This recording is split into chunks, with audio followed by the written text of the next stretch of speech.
Now, Eyewitness News NightBEAT. My conclusion is that Officer Floodquist was justified. 5 months of pleas, prayers, rallies, and debate after a police shooting ends with the death of 21-year-old Malik Jones. Now, one question has been answered. An investigation reveals the officer in the middle used reasonable force. But those who are unsatisfied with the ruling say the fight isn't over just yet. I want to make sure the people in this community and the people outside of this community feel that every stone has been unturned. Good evening. The next step could be a grand jury investigation into the Malik Jones case. That's what Governor Rowland is pushing for. The FBI is already on the case, reviewing whether Jones's civil rights were violated when he was pulled over and then shot back in April. Here are the highlights from the New Haven State's Attorney's report. Jones backed his car into East Haven police officer Robert Floodquist as he approached and ignored orders to stop. Officer Floodquist was frightened and in danger of being seriously injured when he shot Jones, whose car was moving at the time. Jones did not stop after the officer fired the first shot. Jones had alcohol and an illegal drug in his system that causes aggressive and sometimes violent behavior, but he was not legally drunk. The results are based on interviews with witnesses and a reconstruction of the accident scene.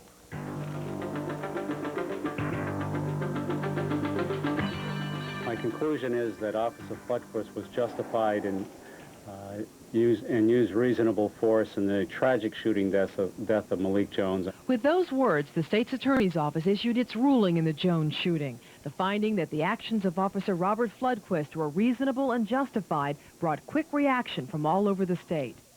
If it was self-defense, there was no need to shoot him 5 times. I mean, if it was that bad of a situation, he could have shot him to injure him, not to kill him. No one thought for a minute that this guy might actually be in fear of his life, this officer. And everyone looks like he's a bad guy because East Haven's such a prejudiced town. If he had interviewed all the witnesses and reviewed all the evidence, we think he would have rendered a different decision. So we're truly disappointed, but we again want to underscore the point. This is just the first step in a protracted struggle and a long process to ensure that justice is done. It's not the end, however, it is going to be the beginning of what I anticipate is going to be a long process. The ruling has the support of the East Haven police chief. Floodquist has been on desk duty since the April shooting. Meanwhile, the mayor of East Haven and Governor Rowland are looking ahead. I hope that those who, based on grossly inaccurate accounts of the incident, rush to judgment, will re-examine their hasty opinions and accept the results of this forensic investigation. I want to make sure the people in this community and the people outside of this community feel that every stone has been unturned, every piece of evidence has been examined, and the utmost objectivity is being used. And that can only be done with a federal look or a grand jury investigation or both. So you hear Governor Rowland supports the Joneses family's request for a grand jury investigation. The family says the investigation was incomplete. Key witnesses were not interviewed and evidence was tampered with. The request was made to Chief Court Administrator Aaron Ment, who is now reviewing it. Perhaps the most outspoken person since the April shooting has been the mother of Malik Jones. Emma Jones hasn't appeared in public today, but within the past half hour released a brief statement to Eyewitness News saying she has not read the report yet and will comment on it later in the week. But we are hearing from Connecticut's chief forensic scientist, Dr. Henry Lee, who took part in the reconstruction of the scene of the deadly shooting.